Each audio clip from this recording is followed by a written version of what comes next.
Hey guys, this is Nick from Defaced Games. We're halfway through 2020 already, as June is here and we're back with the top 10 new Android games that you can enjoy this month. So without further ado, let's check them out. Starting off the list, Juicy Realm.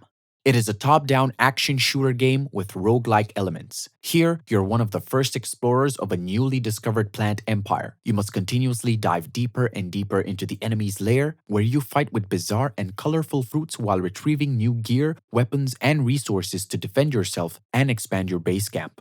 The graphics are nice and smooth, and there are a lot of unique enemies and weapons to play with. The controls can sometimes feel a bit troublesome, but overall, gameplay is smooth and polished. The game also offers random zones, treasures, and monsters every time you play. For now, there's no co-op or multiplayer mode, but developers are planning to implement it in future updates. The game is paid, and currently there are no in-app purchases. Overall, it's an excellent mobile game.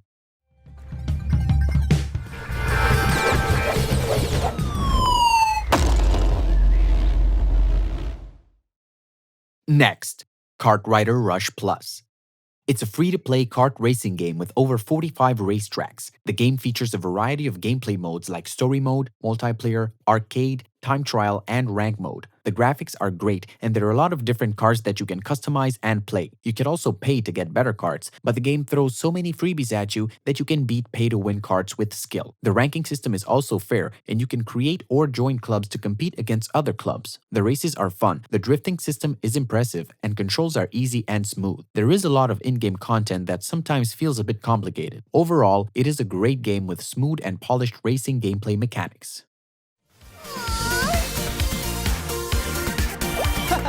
I saw you. Payback's up.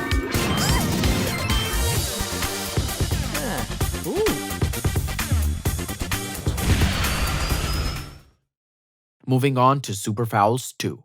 It is a 2D action platformer game about squashing bad guys, dodging danger, and striking it rich. There are a variety of power-ups, new abilities, and an army of enemies to fight. The levels are interesting, polished, and randomly generated every time you play. Controls are smooth and simple. Touch the left side of the screen to hop left, right side to hop right. Swipe up to use the item you're holding, and it also has controller support. You can unlock and play different characters. There is a lot of stuff you can do like ride giant robots, carry multiple power-ups, portals, cannons, unique bosses, and much more. There are also different bonus missions every day for random treasures. The game is free to play and contains ads and in-app purchases.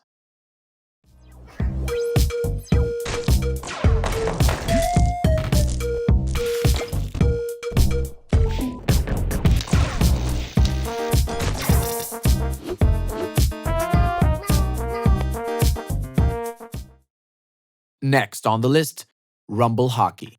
It is a multiplayer hockey game where you assemble your team of rumblers and play through the leagues in an action-packed real-time multiplayer PvP mode. It is all about tactics and perfect timing, nothing too difficult, and events are a good place to collect the ramblers. Each rambler has their own unique skills, and you can combine these skills to build strategic combos and outwit your opponents with stunning goals. You can collect and upgrade new powerful cards to enhance your team's capabilities. You can also join or create a club and build your very own Rumble Hockey battle community. The gameplay is fast-paced, fun, and smooth. The matchmaking system seems fair, but sometimes there are connectivity issues. The game is free to play with ads and in-app purchases.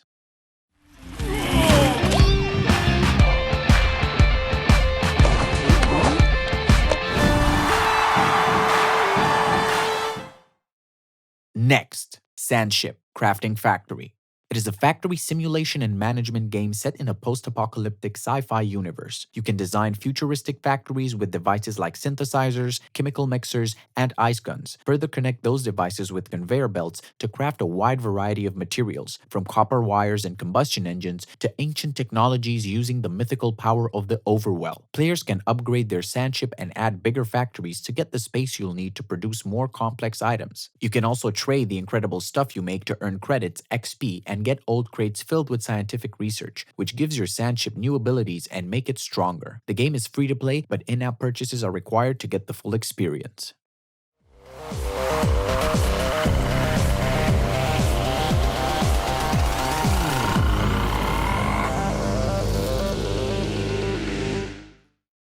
Moving on to Sonic at the Olympic Games, Tokyo 2020.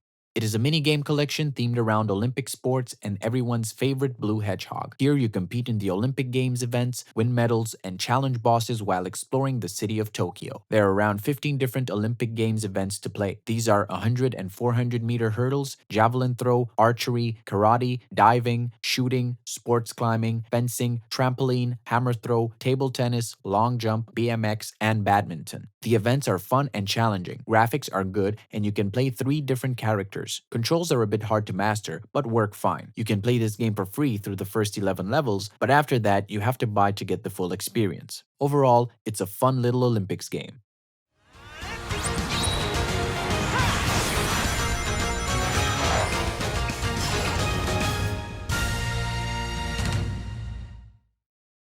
Next on the list, Forza Street. It is a middling reskin of Microsoft's drag racer Miami Street launched on Android. The game is free to play, where you collect and upgrade iconic cars both modern and retro. The racing, meanwhile, involves timing your gas, brakes, and boosts rather than steering around tracks like in a traditional racer. There are different game modes like story mode, quick race, and multiplayer. You can also pit your collection against the other players and compete in 1v1 point-to-point races to climb the ranks and top the leaderboards. There are over 50 real cars from top international car brands, which you can customize and upgrade. It's more of a car collecting game than a racing game, which makes you addicted to getting that next car.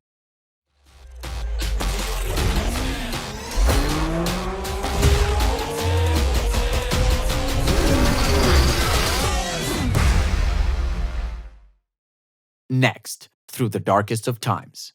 It's a historical strategy game where you play through a heartfelt story that takes place during 1933 Berlin. And so, you'll play the leader of a small resistance group that disagrees with the state. Your main goal is to deal with small blows to the regime, dropping leaflets to spread awareness about what the Nazis are really up to among the people, painting messages on walls, sabotaging, gathering information, and recruiting more followers while staying undercover. The story is very good and beautifully illustrated in 4 chapters with expressionistic scenes and events. Every decision you make is critical and has various outcomes. The game is paid and there are no ads or in-app purchases. Overall, it's a great game that shows what it must have felt like living in Germany during that time. No matter the cost.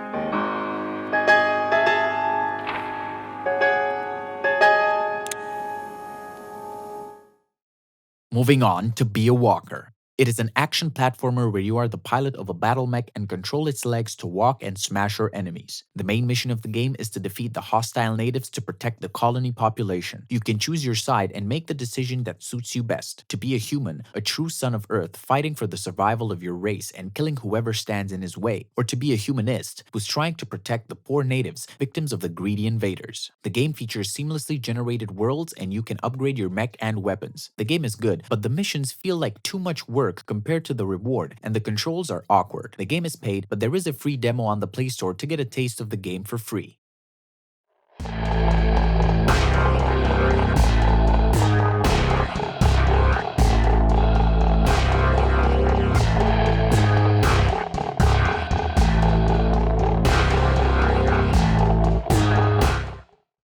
And last but not least, EXOS Heroes. It is a gacha RPG with breathtaking console-quality visuals. Here, you explore the Exos continent, a huge fantasy landscape that's made up of 5 separate kingdoms. The story is good, with each chapter introducing new characters and twists. It has over 200 heroes to summon into your army, all of them beautifully rendered and equipped with their own unique skills and attributes. The game features turn-based combat and a variety of different modes, from mini-games to scenario quests. Away from the battlefield, you can summon heroes, tweak your team, and chat with other players. The graphics are awesome, but not well optimized for low to mid-end devices. The game is free, and there are in-app purchases to buy new characters and weapons. Overall, it's a good RPG game out this month. And that was all for this month. If you find these games fun, don't forget to like the video and subscribe to the channel. And we'll be back next time with more cool games. See ya.